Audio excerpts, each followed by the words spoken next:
Y ahora, otro nivel.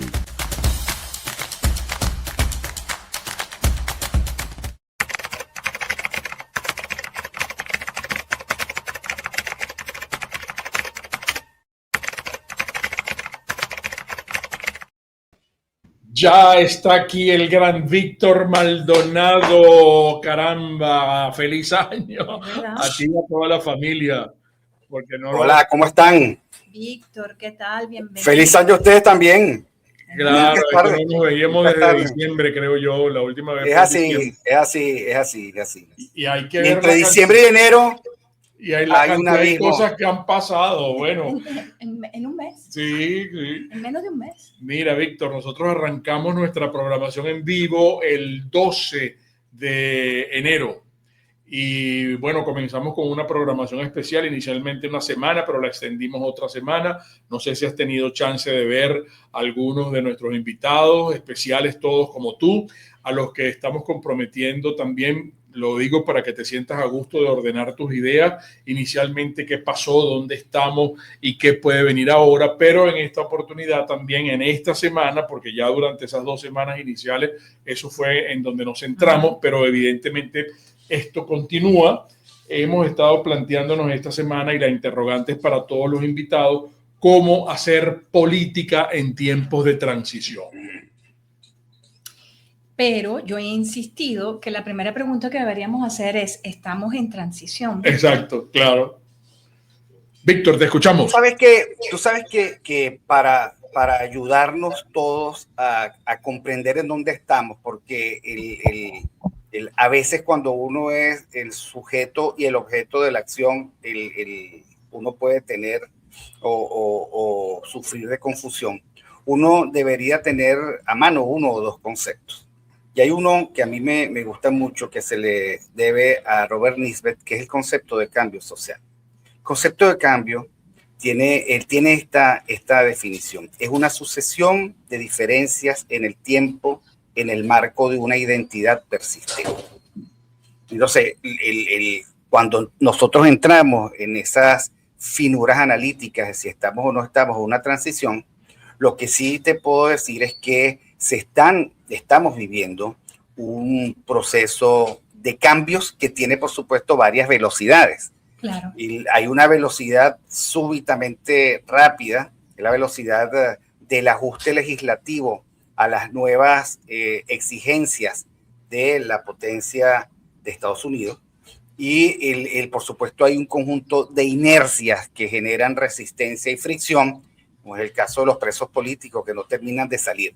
Pero sí, obviamente, entre la última vez que nos vimos y ahora, nosotros tenemos que hacer y tomar conciencia de que ha habido cambios sustanciales.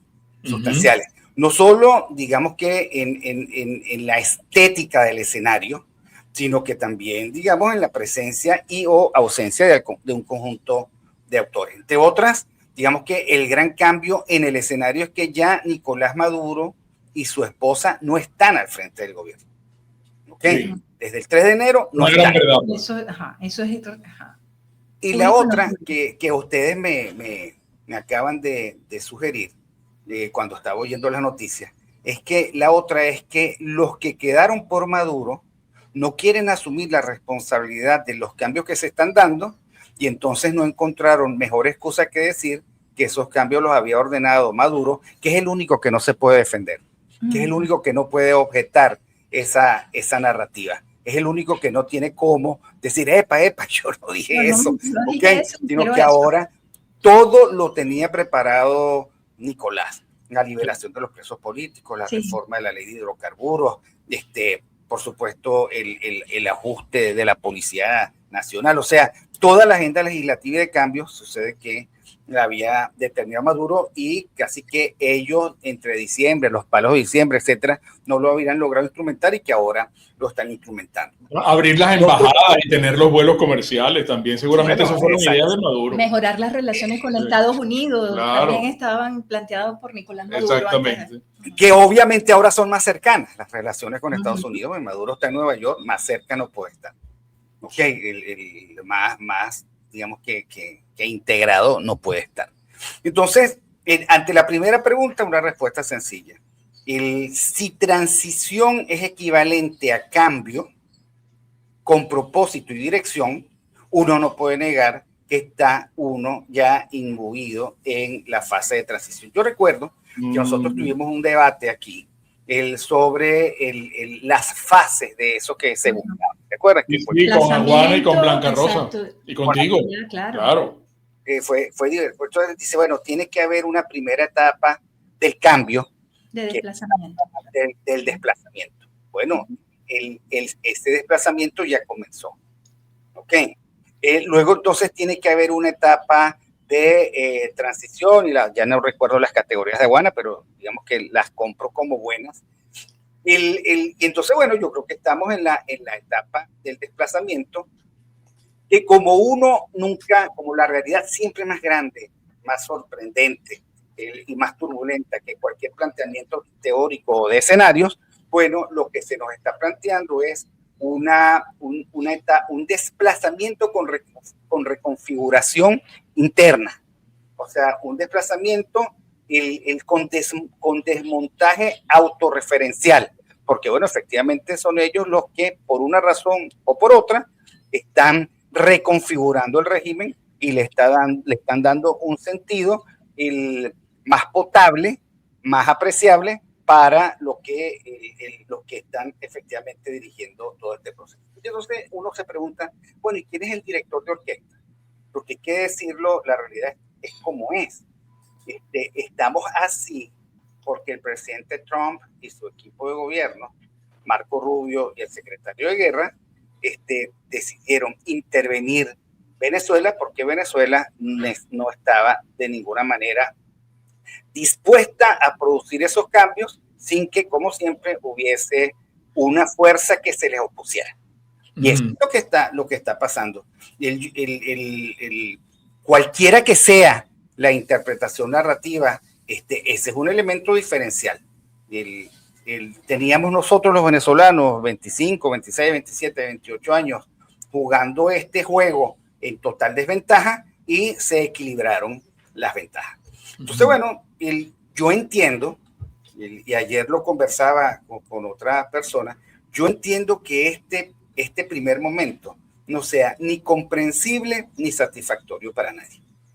Entonces por eso uno ve tanto agrazón, tanto malestar, tanto esto no es lo que yo quería, yo decía ayer, mira, la sociedad venezolana tiene razones para estar molesta y esa molestia los hace ir unos contra otros. Uno ve en las redes sociales un cierto nivel de conflictividad y uno ve la búsqueda sempiterna del culpable oculto, etcétera. Y bueno, tendrá probablemente que ver con que a algunos les parecerá insuficiente esto que ha ocurrido, otros estarán muy ansiosos porque quieren acelerar los procesos, otros dirán que tienen todavía en su casa un cuarto lleno de facturas que cobrarle a los vecinos porque en 28 años ha sufrido muchísimas injusticias. Y bueno, finalmente ante la circunstancia de la consigna aquella de que esto está ocurriendo y pronto vamos a ver el cambio, bla, bla, bla, pues nos conseguimos con la realidad de que la realidad tiene ciertas velocidades asincrónicas. Algunas cosas están avanzando muy rápido y otras cosas están avanzando muy lentamente. ¿Qué está avanzando rápidamente? Bueno, la mejora de las condiciones del país para explotar sus recursos con transparencia y con eficacia. O sea, por primera vez nosotros tenemos noticias de cómo está operando el Banco Central en cuanto a cuántos dólares inyecta en la banca y cuáles bancas y cuáles son las prioridades. Eso es novedoso, porque antes uno decía, bueno, dicen las malas lenguas que el régimen inyectó 90 millones de dólares y entonces el cambio paralelo. No, absoluta transparencia, sabemos por primera vez eso. Bueno, eso es un cambio sustantivo. Entonces lo económico está avanzando, la apertura de los cielos tiene que ver con el hecho de que Estados Unidos necesita garantizar eso que decía la vecina. Claro. Que el contingente de expertos e inversores petroleros tengan una línea aérea para movilizarse a Venezuela. Y con seguridad. Y que haya seguridad. y que haya seguridad. Bueno, no solamente seguridad jurídica para los empresarios, sino también seguridad integral para los que vayan a estar aquí en territorio venezolano, pues. Exactamente. Y yo creo que el régimen se cuidará mucho de que les pase algo de ahora en adelante a cualquiera de los inversores o trabajadores petroleros, y veremos que se abrirán líneas desde Houston, desde Dallas, etcétera. ¿Por qué? Bueno, porque esos son los grandes centros petroleros de Estados Unidos y tienen que... Entonces, eso tiene una explicación. Reforman la ley de hidrocarburos e inmediatamente Trump responde, ok, vamos a empezar a volar. Porque es que tienen que ellos que garantizar en esa jugada la movilización de sus recursos petroleros. ¿Qué es lo que le molesta a la gente? Bueno, la gente dice, wow, hemos perdido la soberanía. Yo la perdí hace 27 años cuando los venezolanos decidieron elegir a un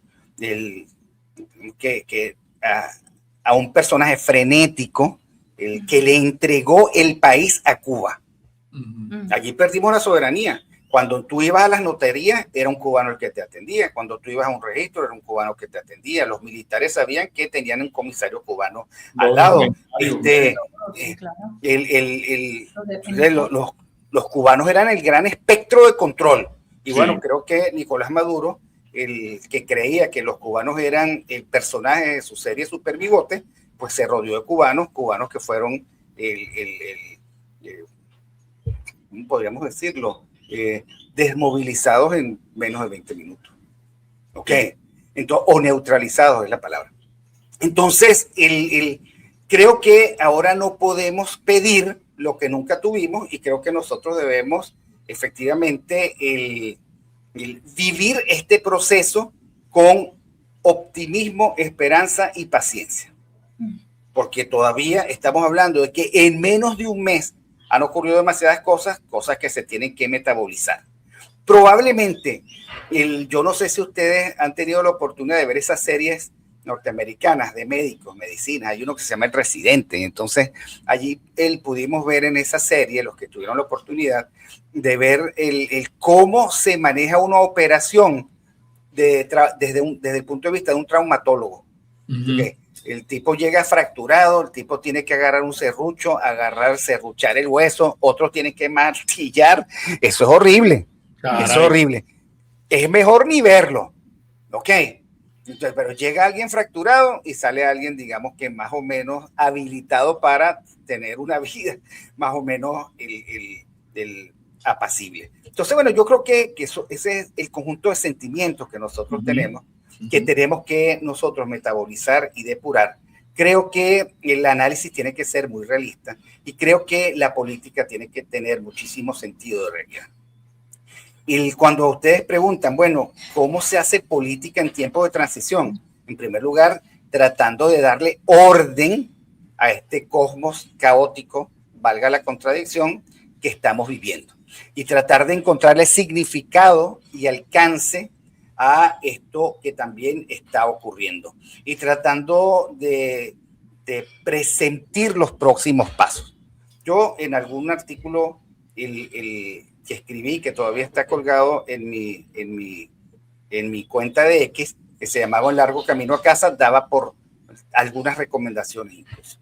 O sea, aquí las cosas ocurrieron no porque nosotros tuvimos fuerza, no porque nosotros tuvimos capacidad, no porque nosotros tuvimos o no tuvimos coraje. Nosotros, lo que ocurrió fue que la narrativa política fue comprada tal y como se presentó por Estados Unidos, y Estados Unidos, digamos que hizo el trabajo. Eso es lo primero.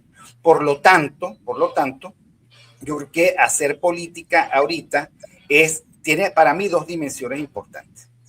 El político venezolano tiene que ser el auditor moral del proceso, porque efectivamente nosotros estamos en manos todavía del régimen completo, salvo que Nicolás Maduro y Cilia Flores decidieron irse a Nueva York. Entonces nosotros estamos todavía en manos de un régimen cooptado, eso sí, por un conjunto de compromisos y amenazas, el que no vale la pena en este caso inventariar, porque todo el mundo lo sabe. Sí. Ahora, por ejemplo, el régimen dice, hemos soltado 800 presos políticos. las organizaciones de derechos humanos dicen eso no es verdad, solo van 270, lo que fueran. Ok, ahora, ¿qué significa eso? Estamos haciendo auditoría moral del proceso. Y nosotros encontramos con que, bien buenos los que se fueron, nos queda esta lista de gente que nosotros sabemos que son presos políticos que están allí. Y por lo tanto, hasta que no se agote esta lista, nosotros no nos damos por satisfechos. Eso es hacer auditoría moral. Hacer auditoría moral del proceso significa hacerle seguimiento a toda la ruta de la liberación petrolera. Eso es hacer auditoría moral del proceso. Buscar, por ejemplo, el momento adecuado para que se hagan elecciones, eso es hacer auditoría moral del proceso. ¿Cuál es la circunstancia aquí? La tentación de la inmediatez. O sea, empezar a hacerle oposición a aquellos que por su cuenta, como dijo creo que María Corina en algún momento, ellos pusieron sus hombres y arriesgaron sus hombres para liberar el país. Bueno, hacerle oposición a la agenda de Trump. Eso, y lo hay, seguramente en sus semanas de cómo se hace política, habrá escuchado versiones que se oponen y versiones que dicen hemos perdido la soberanía y versiones que dicen ahora somos el Estado libre asociado en proceso. Y por supuesto hay mucho malestar, hay muchas interpretaciones, a mí me parecen todas que son absolutamente respetables. Y por supuesto tú no le puedes pedir a alguien que odia a Trump que aplauda a Trump. Eso no va a existir, salvo un invitado que ustedes tuvieron que en lo que vio la cosa cambió radicalmente y probablemente ustedes saben quién es. Claro, pero tú vislumbras un proceso de negociación, de pactos, se va a tener que pactar y sentarse a negociar con esta gente que, como tú bien dices, todavía detenta el poder. O sea, y eso me imagino que va a ser un proceso largo. Pero ¿podría esta auditoría moral generar una presión considerable como para provocar un desplazamiento incluso de quienes hoy en día siguen conservando el poder? ¿O eso es llegar a unas elecciones? Ok. Como son tres preguntas, voy a responder una primero y la segunda y la tercera. En primer lugar, yo creo que si uno va al concepto de negociación, uno no prescinde del valor de la fuerza en el momento de negociar. Ok. Decía Hobbes que el hombre tenía en sus manos dos recursos que siempre usaba, la fuerza y el fraude. Entonces, podemos decir, la negociación se va por la vía de la persuasión y la negociación se llega también por la vía de la exposición de una fuerza tan abrumadora que tú empiezas a temer por tu vida. Un poco decían ustedes, bueno, la presidenta, o como ustedes la quieran llamar, está reformulando sus teorías de seguridad y defensa y ahora esto no nos va a volver a pasar. Les va a volver a pasar 500 millones de veces porque este es un ejército desvalido del pretoriano, diría Vladimir Petit, que no tiene cómo responder al ataque de una potencia tan abrumadora como la de Estados Unidos. Entonces, eso forma parte de la negociación. Forma parte de la negociación el que ellos entiendan que pueden o terminar en Nueva York pasando frío o terminar en Bora Bora disfrutando de los recursos mal habidos que todo el mundo sabe que ellos se apropiaron.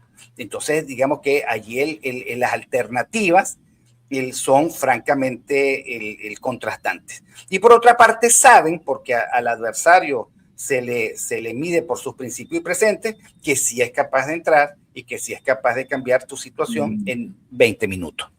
Entonces, la negociación se está dando. Okay. Eso significa que en algún momento, porque ¿qué se escogió? Se escogió un proceso de desmontaje, de desmontaje desde las entrañas del régimen. ¿Qué garantiza este proceso de desmontaje? Bueno, que no sea tan sangriento como uno podía prever. O sea, ustedes simplemente imagínense que por alguna razón llegan, eliminan a las cabezas del régimen y entonces queda el país así en un vacío de poder. Todavía estuviéramos contando los efectos turbios del mes de San Bartolomé, no la noche, el mes. Todo el mundo pasándose facturas. Era efectivamente cierto que había un riesgo muy importante de guerra civil. No porque hubiesen dos bandos, sino porque lo que vimos el 29 de julio, de gente que salió a la calle, de gente que se remolinó, de gente que tumbó estatuas, una vez dado el vacío de poder, eso iba. Entonces, claro, ¿qué nos ahorramos hasta ahora? Los efectos terribles que marcan a un país por mucho tiempo de la guerra civil. Entonces, ¿cuál es la alternativa? La alternativa es este desmontaje que en algún momento va a tener que conversar con la potencia, va a tener que conversar, bueno, este es el momento, ya se me acabó, ahora hay que construir democracia. Y construir democracia es toda una agenda. Claro, pero fíjate, solamente un pequeño paréntesis, Víctor, para que tú nos aclares algo. La Constitución dice algo con relación a ese vacío de poder del que tú estás hablando, pues, ¿no? Entonces ya hay voces que dicen, no, pero es que Delcy va a culminar el periodo de Maduro. Y la Constitución a lo mejor dice, bueno, no, hay que llamar a elecciones dentro de 3 meses, dentro de 90 días. El mismo Nicolásito salía ayer a decir, y esto va a ser parte de la campaña que ellos van a tener a partir de la semana que viene, porque el 3 de febrero se cumple un mes de lo que le ocurrió a Maduro y a Cilia, y el mismo 4 de febrero es un circo que ellos festejan a los 4 vientos. Entonces van a unir todas estas cosas, devuelvan a Maduro, porque Maduro es un secuestrado y es un preso político, es un secuestro militar. No sé cuál es el término que ellos usan, pues es un preso militar. Entonces, ¿qué va a ocurrir aquí? ¿Cuándo se va a hacer política interna para definir esto? ¿De él se queda hasta el 2030? O dentro de 3 meses tiene que ir a elecciones, llamar a elecciones. O hay otra pauta distinta, ¿no? Mira, este proceso va a durar como un año y eso lo impone Marco Rubio con Trump. Este lapso, pero entonces la Constitución aquí no. ¿Y cuándo tuvo valor la Constitución? Claro, pero estamos en un momento en que necesitamos que tenga. Pero ¿cuándo tuvo valor? Ese es, digamos, que el desvarío de los constitucionalistas, que yo siempre he combatido y que ustedes saben que siempre me he opuesto. Okay. O sea, si ustedes quieren complicar esto más, llámense a 4 constitucionalistas y hagan un debate para que esta vaina finalmente no salga para ningún lado. Porque es que, lo he dicho, una situación de facto, oye, más situación de facto que que lo que ocurrió el 3 de enero, una situación de facto, que produce, por lo tanto, una legitimidad de facto. Y para hablar de legitimidad, el concepto es creencia en la validez del orden social estatuido por parte de la mayoría de las personas. ¿Ustedes creen que la gente está molesta por lo que ocurrió el 3 de enero? Yo no veo demasiada molestia. Yo veo angustia, yo veo expectativas, pero no molestia. Ni siquiera los veo molestos a ellos, porque los dientes pelados que tienen ayer cuando aprobaron la ley de hidrocarburos y la aprobación por unanimidad de la que se valieron, en la que, por supuesto, me imagino que le llamaron la atención a la oposición que se oponía a eso, es, digamos que, deslumbradora, pues esplendorosa. Entonces, el temor que tiene la gente, esta gente comienza a portarse muy bien según las directrices de Trump y se quede hasta el 2000 siempre porque tienen la capacidad de reacomodarse. Y entonces, exacto, entonces esa es una probabilidad. Yo no te voy a contradecir, esa no es mi probabilidad, pero esa es una posibilidad que obligaría a hacer política. Entonces, de nuevo, volvemos a la pregunta. Hay inercias, hay cambios, hay velocidades diferentes, hay intereses creados y hay agendas. Entonces, la pregunta que yo me hago es, ¿cuál es la agenda de los que están dispuestos a hacer política? Entonces, la agenda tiene que ser, decíamos, haz la auditoría moral de lo que está pasando, porque tú debes tener agenda. El dirigente político debe tener agenda, pero también debes tener sentido de realidad. Aquellos que están pidiendo elecciones hoy no entienden qué significa hacer unas elecciones libres, con partidos políticos libres y competitivos, con habilitaciones totales y, por supuesto, con una justicia que garantice el Estado de Derecho y que no haya ni perseguidos, ni autos de detención, ni me quitaron el pasaporte, ni estoy... Y resolver el problema que han resuelto otros países de cómo hacemos que voten los venezolanos que están en el exterior, que en este momento no tienen ninguna posibilidad. Ahora, ¿cuánto tiempo se necesita para eso y cuáles son sus precedentes condicionales? Eso es lo que tiene que hacer en este momento la oposición. O sea, la oposición no puede ni resignarse, pero tampoco puede apurarse. La oposición, porque es que la otra cosa es, amigos, preguntémonos simplemente si la gente quiere pan o libertad. O sea, yo no estoy despreciando nada. Si la gente prefiere estabilización económica, que se reajuste el tipo de cambio, que haya más empleo, que haya más abastecimiento, que haya más seguridad ciudadana, que haya más petróleo, que se garantice el suministro de gasolina y que se resuelva la crisis eléctrica y la crisis de agua, o si en lugar de eso prefiere democracia. Preguntemos. La gente prefiere democracia, pero muy probablemente si los pones en opciones dicotómicas, ¿qué quieres tú? Luz, agua, internet y trabajo o democracia. Seguramente la gente va a decir, no, yo prefiero esto primero, que eso no significa que después no quiera lo otro. Digamos que tú ordenas tus preferencias. Entonces, claro, en este momento yo estoy absolutamente seguro, después de tantos, cuando yo les pregunto a ustedes, bueno, a ver, Mingo, Erika o Víctor Maldonado, ¿cómo te imaginas que se restaure tu tranquilidad? Bueno, en primer lugar, empleo, plata, ¿ok? En segundo lugar, seguridad. En tercer lugar, que yo no todos los días no me despierte con la angustia del pálpito, saldrá o no saldrá el programa, habrá o no habrá internet, habrá o no habrá luz, habrá o no habrá, esto que digo es peligroso y sucede que entonces me hacen la operación Kun o lo que fuera, ¿ok? Entonces, si hay un proceso de normalización de lo económico, de la base de la pirámide de Maslow, la gente, por supuesto, lo va a agradecer. ¿Qué es lo que pasa? ¿Cuál es el miedo? ¿Cuál es el temor? El que ustedes plantean. ¿Quién es finalmente el protagonista y el beneficiario de estos cambios? Entonces, tenemos los intereses creados. Puede ser que Delcy diga, miren, eso lo hice yo. ¿Ok?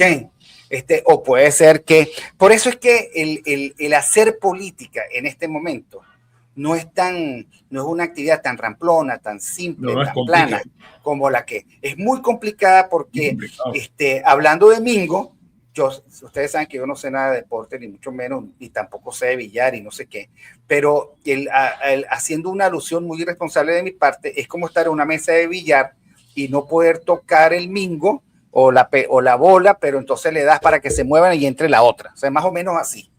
O sea, tú tienes de un lado una agenda impuesta que tiene una secuencia, unos intereses y un alcance, que es la agenda del presidente Trump con Marco Rubio, etcétera, etcétera, y tienes, por supuesto, una agenda, unos márgenes de la agenda de aquellos que en este momento están cooptados y tutelados, que es lo que queda del régimen y vamos a ver hasta dónde se va a desmontar, y tú tienes una agenda de restauración democrática que tiene que pasar por este interín. Claro. Entonces, el que ahorita acaba yo de ver un X de un senador junior demócrata que se reunió con María Corina Machado y que dice elecciones ya. Bueno, ¿para quién está jugando ese senador demócrata? ¿Para Trump? No.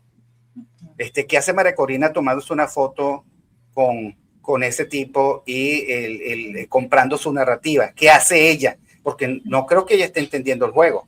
Ella tiene otro papel en este momento. Pero bueno, digamos que ojalá oiga este programa y ojalá, digamos, acepte la recomendación o acepte por lo menos la duda que tenemos al respecto. Entonces, vamos a hacer un pequeño paréntesis, Víctor, sí. Y esto es interesantísimo lo que acabas de mencionar, porque nos gustaría incluso tu opinión sobre, y esto lo va a decir el correr del tiempo, ¿será para la oposición un punto de honor que se respeten los resultados de las elecciones del 28 de julio del 2024 o que se vaya a un nuevo proceso de elecciones como se está prometiendo cuando termine la transición, que todavía no ha empezado para el señor Marco Rubio, porque primero es la estabilización y después es la recuperación y después es que empezaría? Esto es interesante que Víctor lo analice. Pero hablemos de Produzca, amigos, que es la empresa de seguridad industrial más grande, más importante que hay en Venezuela.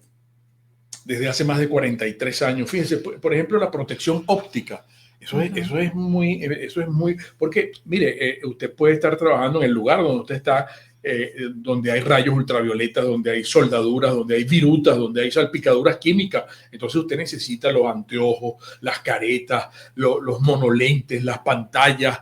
Estoy citando solamente uno. Podemos detenernos qué importante es la protección a las manos, la protección auditiva, la protección a la cabeza, la protección respiratoria al cuerpo. Para eso está Produzca, con todos los implementos certificados internacionalmente para nosotros estar seguros. Eso es importantísimo. Produzca con ese de seguridad, seguros en nuestros lugares de trabajo.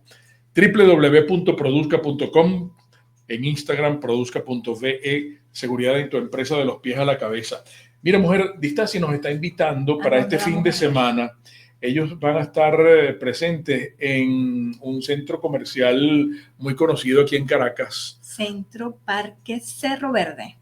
Vamos a estar con nuestros amigos de Distasi, que es la onda de los palos grandes. Claro. Y usted allí va a poder probar tanto el modelo Honda City como la HR-V. Viernes, hoy, mañana sábado y el domingo. Bueno, vamos a acompañar a todos nuestros amigos de Distasi Motors, la Honda de los palos grandes. Nos vemos, nosotros vamos a estar allá con ellos, así que nos vemos. Y Tábora Calda Restaurante. Mujer, ¿qué te provoca este fin de semana en Tábora Calda Restaurante? Chicos, deberíamos comer pizza. Ajá. Una pizza clásica, napolitana, con su anchoa. Oye, qué rico, mujer. Pero yo me tomaría primero una sopa de tomate. ¡Ah, qué bien! Que tengo tiempo que no, y la preparan, que es una crema de tomate, una sopa de tomate realmente exquisita. Y ellos son generosos cuando te llevan el queso parmesano. Sí. Oye, sí, no, una maravilla. La sopa me puede caer bien y la pizza te acompaño. Y las mozzarelas en carroza. Uy, qué rico. De entrada, nos vemos. Tábora Calda Restaurante, a 1 minuto de la redoma de la Lagunita. Centro Comercial Terrazas Lomas de la Lagunita. Pronto, muy pronto, a cumplir 20 años, Tábora Calda. La cucina italiana siempre al di là del límite del mundo. Hay preguntas para Víctor, Tenemos ¿verdad? preguntas. Muchas preguntas para Víctor. Alberto Sánchez. Hola, Víctor. ¿Cómo se le pide al ciudadano que sea el protagonista de una transición política cuando su prioridad hoy es sobrevivir a una economía de fractura? Pero también tenemos por acá la pregunta de Manu. ¿Para qué una transición del socialismo carnívoro al socialismo vegetariano? Para seguir con el mismo sistema, pero con algunos retoques. Y además, Eduardo Rivas también te pregunta si prevalecerá el chavismo en sus versiones rojo-azul después de la transición. ¿Ve usted algún nuevo liderazgo diferente al socialista o al socialdemócrata? Qué buenas preguntas todas, caray. Sí, todas son muy buenas, porque la primera, la verdad, es que los venezolanos no tienen cómo esperar más, algo mejor, alguna mejor normalización de su situación económica. Los venezolanos necesitan y merecen servicios públicos de calidad, mucho más empleo del que hay y una lógica de pagos monetaria, el que no sea tan loca, tan ineficiente y tan expoliadora de los recursos que uno gana. Yo soy de los que cree que hay que dolarizar de una vez, pero por supuesto ahí nos conseguimos entonces con las tensiones de siempre. No hay que invertir en el bolívar. El bolívar usted puede invertir lo que sea. El bolívar es como una mala relación, o sea, ni que usted le meta lo que le meta. Eso no va a funcionar. Pero bueno, es mi opinión. Tú sabes que me dijeron ayer, Víctor, solamente esto que tocas lo económico, pero un pequeño paréntesis, se me había olvidado. Me dijeron de muy buena fuente que un paso que viene es que van a eliminar el impuesto, el IGT, el impuesto a las grandes el impuesto a las grandes transacciones financieras. Parece que ese es un paso que viene, Víctor. Me parece muy bien, porque es que si no el negocio petrolero no se termina de aclarar. Miren, hay que verlo todo eso desde el punto de vista de la lógica del interés de nuestro principal recurso. Un saludo a Luis Alfonso Herrera, que está viendo el programa y me está escribiendo, ¿no? Aludiendo a lo de Luis Alfonso, mira, hay un conjunto de tensiones que el hacer oposición en este momento, el hacer política en este momento, con las que hay que lidiar. En primer lugar, y es un inventario de lo que ya hemos hablado, la tensión soberanista. Pues ahora sucede que todo el mundo está, o sea, nos calamos Cuba, nos calamos Rusia, nos calamos Irán, nos calamos Hezbollah, nos calamos todo eso, pero en este momento hay un despertar soberanista y entonces todo esto nos resulta muy oneroso y muy pesado. Bueno, los políticos tienen que metabolizar eso, porque si no, digamos que cualquier populista nacionalista va a terminar ganando el juego. En segundo lugar es la tensión constitucionalista, que esto es constitucional, que no es constitucional, que esa asamblea es ilegítima, que esa asamblea todo lo que produzca es malo, etcétera. Efectivamente, el régimen es ilegítimo, no solo la asamblea. Y ese es parte del problema a resolver antes de tener democracia. Porque ¿de qué nos sirve un presidente con esa asamblea, con ese poder moral, con ese fiscal? Eso hay que buscar cómo resolver todo el problema en paquete. Y después, por supuesto, la tensión militarista, ¿no? ¿Qué hacemos con las Fuerzas Armadas? Que si son buenos, que pobrecitos, que no sé qué, el Ejército Libertador, etcétera, etcétera.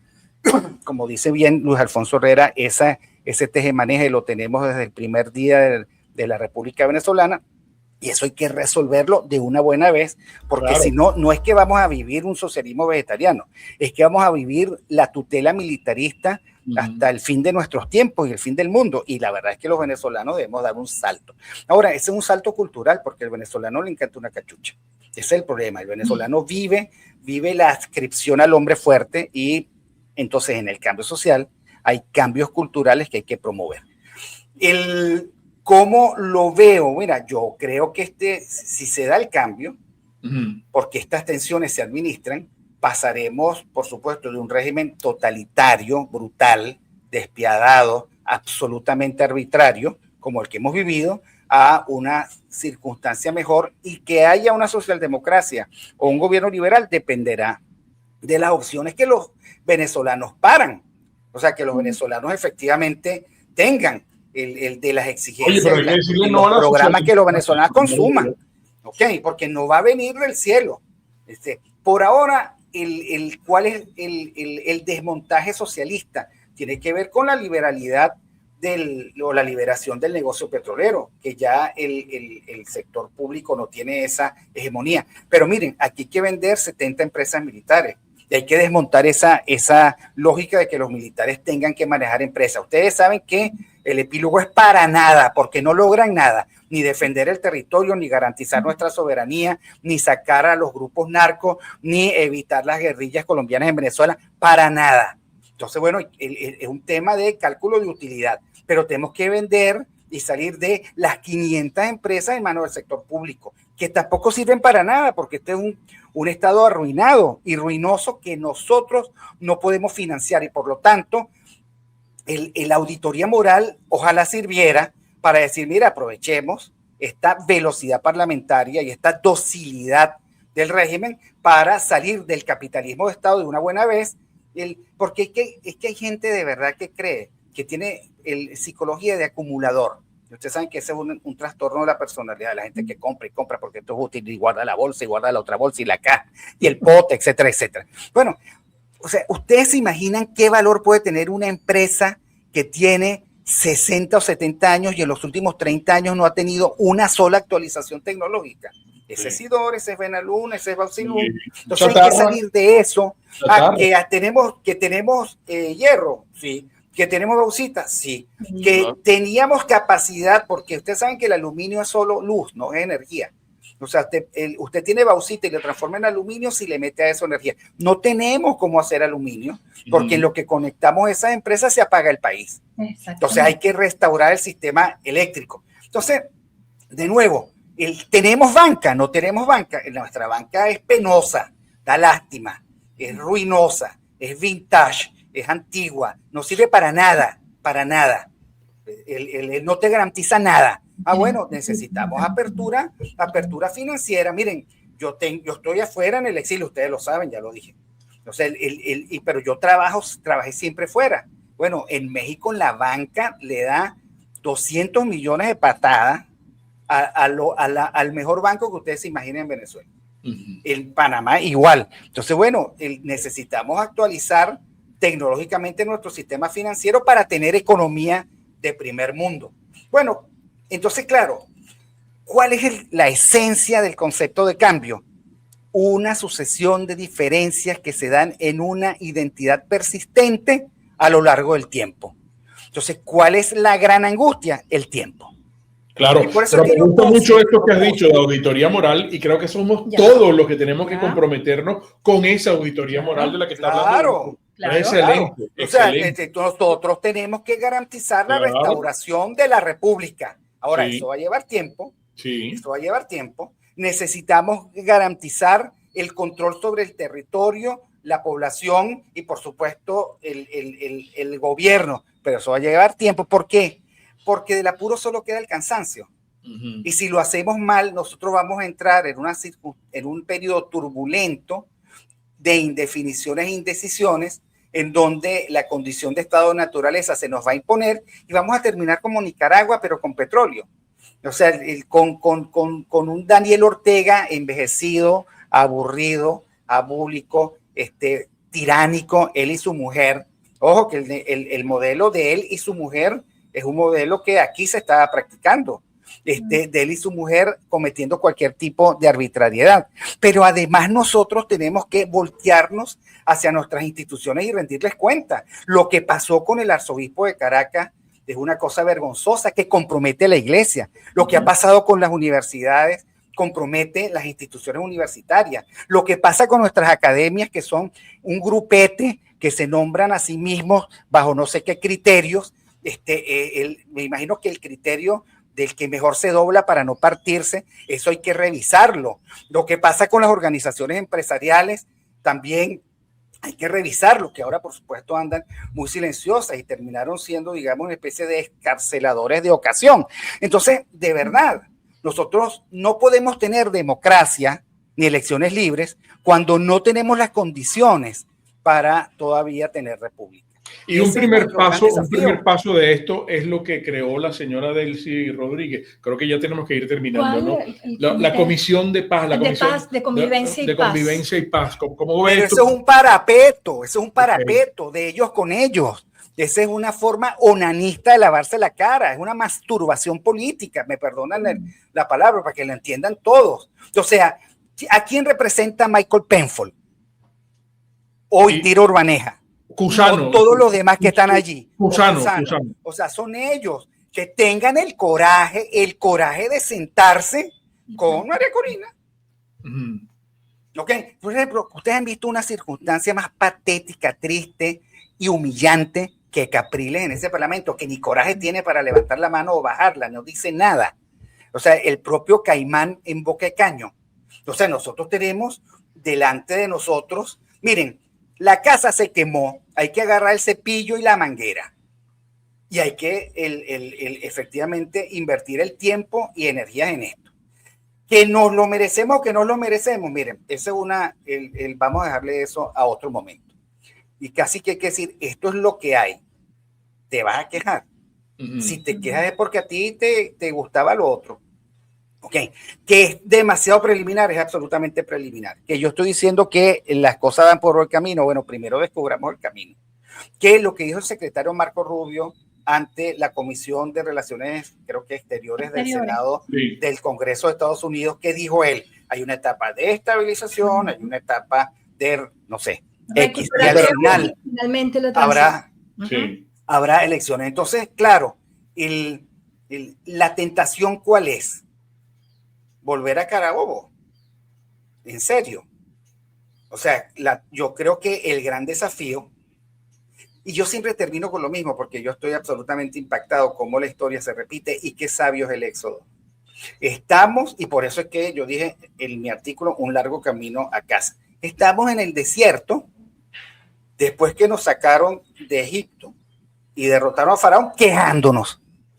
Que qué bolas tiene Dios, que aquí nosotros notamos que esta vaina de socialismo vegetariano, que este es el mismo régimen, no sé qué y no sé qué más. Miren, es cierto, pero hay 300 presos políticos menos, por lo menos reconozcamos eso. ¿Ok? Es cierto, pero tenemos un negocio petrolero que nos puede dar un poco más de bienestar y de prosperidad. Es cierto, pero estos tipos están tan dóciles que uno se sorprende. Bueno, hay que darle la oportunidad a la realidad a ver. Y los líderes políticos hacer política. Política sin populismo, política sin traicionar las condiciones de la realidad, política realista. Pues todo el mundo está esperando que María Corina más allá. ¿Y por qué digo María Corina? Porque bueno, porque es la que tiene la última referencia de respaldo popular. Tiene que probablemente veremos a muchos que van a salir a tratar de horadar esa popularidad que tiene. Bueno, pero eso forma parte del juego político. Y qué bueno. O sea, a cuenta de que nosotros compramos un congelador político. Ella tiene que lidiar con su papel, con su rol, no convertirse en Santos, que está cooptado por el disfraz de Premio Nobel de la Paz. Santos no hay que ni tomarlo en serio. La verdad que los líderes colombianos, salvo Uribe, están muy malos en este momento, muy, muy confundidos. Pero, y por último, ¿qué hacemos con el 28 de julio? Sí. O mejor dicho, ¿qué hicieron con el 28 de julio? Es una referencia que ya pasó. Aquí vienen otras elecciones, porque lo dijo Marco Rubio, no porque yo lo desee. Y por otra parte, nos salvamos. Miren, yo lo decía en mis redes así, o sea, nos salvamos de tener que sufrir ese ornitorrinco político que nos legó, digamos, de la arbitrariedad de Nicolás Maduro y de su régimen. ¿Ustedes se imaginan a Edmundo González en serio, gobernando el país en esta etapa tan turbulenta? No. Una persona que su gran mérito fue que sabía dónde quedaba la embajada más cercana a Bejucal, y ese mismo 28 de julio se fue a asilar, que no le dijo nunca a María Corina que estaba en eso, y que terminó en España, que suscribió 2 documentos, que además fue tan torpe que su hijo político tuvo que pagar tanta cárcel. La verdad, en serio, o sea, nos salvamos de esa, porque María Corina no era la presidenta. María Como Corina dice Sosapuro, que gerencia desde una tasca en Madrid. María Corina no estaba en el ticket. María Corina dependía de una designación ejecutiva, con una constitución que el vicepresidente tiene, por supuesto, poder limitar, porque esta constitución es súper presidencialista. Constitución de la que hay que salir, que no puede ser nuestra referencia. Okay. Y que no nos ha servido nunca, y nunca nos sirvió. No nos sirvió la Constitución, no nos sirvió la ley de telecomunicaciones, no nos sirvió la ley de reforma a las Fuerzas Armadas, no nos sirvió no nos ha servido nada. De esto hay que salir, pero de nuevo, esto requiere tiempo. Y los venezolanos tienen que acostumbrarse al tiempo. Esas aberraciones jurídicas las venimos aceptando nosotros, y se arrastró y se acumuló todo esto. Bueno, ¿qué vamos a hacer? ¿Cómo no la íbamos a aceptar? O sea, nosotros éramos los que estábamos secuestrados. Entonces, ahora un mensaje para todos aquellos que están rasgándose las vestiduras por infatuación soberanista. ¿En qué país viviste todo este tiempo? Porque la soberanía es del pueblo. ¿Cuál pueblo? ¿Cuál ciudadano? Los ciudadanos estaban cooptados, y todavía falta por ver cuántos de esos ilustres ciudadanos no solo que estaban cooptados, sino que eran agentes infiltrados del régimen. Luis Vicente León tiene que darnos muchas explicaciones, pero no es el único, por cierto. Entonces, el despejarnos del humo, no del humo aquel, sino del humo del incendio, usando mi analogía, pues vamos a ver el grado de destrucción de nuestra casa común, que es Venezuela. Ahora, ¿qué nos queda? Nos queda Venezuela. ¿Ok?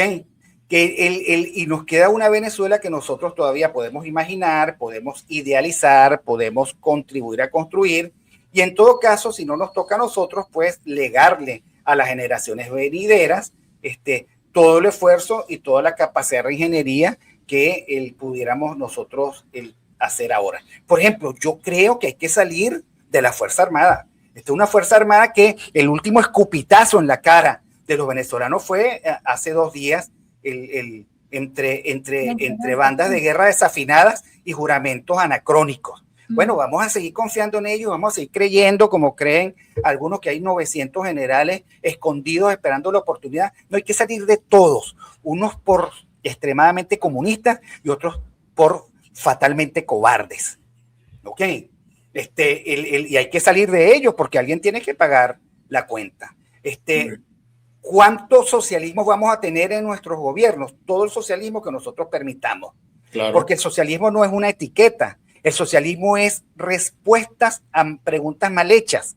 Sí. Sobre justicia social, sobre el redistribución de la riqueza, etcétera. Y las respuestas alternativas son el cuánto tú aportas, cuánto emprendimiento tú puedes hacer, cuánta competitividad tú eres, y negarnos nosotros, por Dios, a tener gobierno fuerte. Hay que desmontar los gobiernos fuertes. Hay que reducir el tamaño del Estado. Y por cierto, que los principales adversarios de este plan benigno, son todos aquellos que en este momento están pescueciando porque quieren un cargo en el gobierno.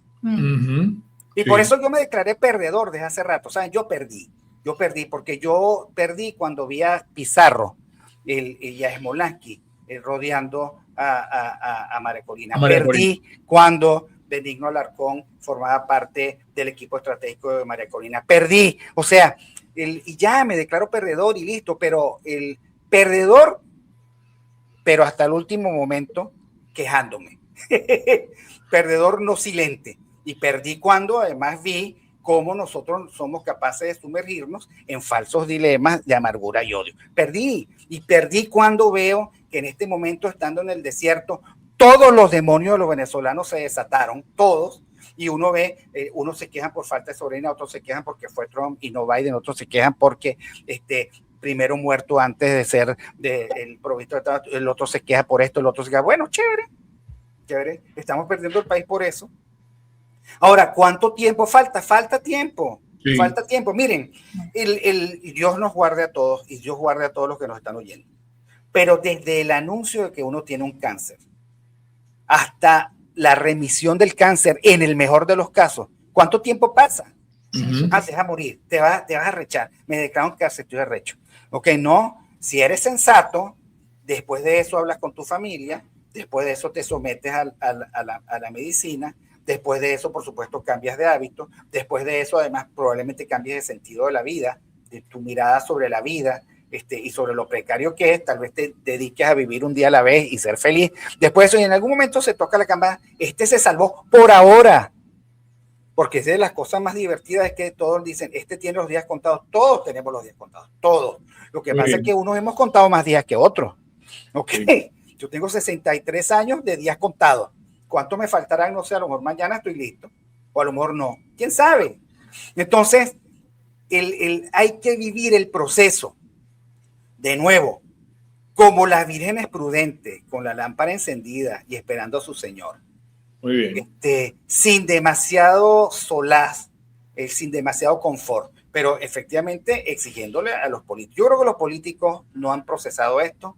Creo que los políticos confunden su suerte con la suerte del país. Creo que la suerte del país no es que gobierne María Corina o no gobierne mañana. Creo que hay que reconciliarse con esta realidad, hay que comprenderla, hay que metabolizarla y hay que seguir adelante. Peor suerte han tenido otros países. Sí. Peor suerte. Esta, por otra parte, fue una operación tan quirúrgica que sorprendió. Nadie ha dicho, nadie se ha quejado. Ni siquiera los perdedores. Entonces, es un llamado de atención al sentido de realidad, al magisterio de la verdad y, por supuesto, al hecho de que hacer política es restaurar ciertos criterios que te den norte. Por ahora, hacer política no es incorporar a Pizarro. Hacer política no es eso.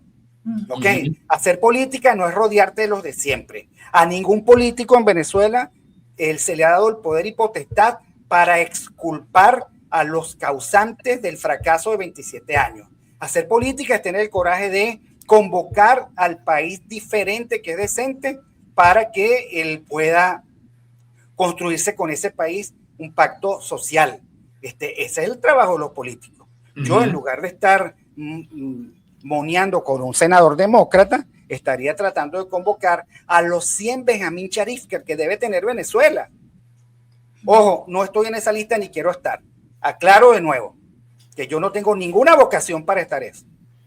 Ojalá María Corina esté escuchando el programa. Le he metido cabeza a la vaina. O sea, no hay en este país 100 Benjamín Sharif, 100 hombres nobles, notables, con capacidad de Estado, que no estén demasiado sucios y corrompidos por el elenco del fracaso, con quienes construir fuerza moral para un nuevo pacto social. Es el momento.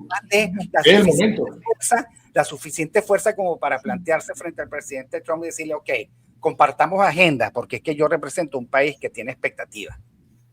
Te vas a rodear de Pizarro. De verdad tienes tanta flojera mental que lo único que se te ocurre, lo único que puja es Pizarro. La verdad, hay que regañarla. ¿Ok? Y decir, no, Pizarro es lo máximo, eso era antes y no ahora. Mira, la verdad, esa mariquera comenzó cuando el fiscal dijo, lo miré a los ojos y me pareció que era inocente. ¿ok? Esa capacidad populista irresponsable de absorber la trayectoria que nos tiene a todos. Y si miras a los ojos a Delcy, también dice que ya no es la misma de antes. Y si miras a Diosdado de repente y te parece que se convirtió en una reconversión personal profunda. No. Y por eso es que el gran objetivo de este momento de hacer política es construir las bases para que haya justicia. Sí. Justicia. Porque sin Estado de Derecho y sin justicia, y justicia no solo como un conjunto de procedimientos que determinan, como diría Adam Smith, quién es culpable y quién es inocente, sino esa concepción de ánimo que te hace separar la paja del trigo, que te hace diferenciarte del mal y que te permite convocar a los del bien. Entonces sí, hay mucho por hacer. Vale la oportunidad, si quieres, te toman 3 días, los que quieran, ¿no? Lloran un rato, redefinen y se definen. O sea, no todos nos van a acompañar, porque no todos van a la tierra prometida, pero de verdad, el llorar sobre las condiciones de la realidad no es productivo. Digo, que tú tienes la realidad y dices, bueno, ¿qué hago con esta realidad? Sí. ¿Qué hago con esta realidad? Ya, listo. Víctor, se nos agotó el tiempo. De verdad, gracias, Vale. Gracias. Todos comprometidos con esa auditoría moral. Auditoría moral. Excelente. Incorporarnos, sí. Un gran abrazo, bueno, saludos a la familia, Vale. Un abrazo. Igual para ustedes, fuerte abrazo. Seguimos en contacto. Gracias. Víctor Maldonado.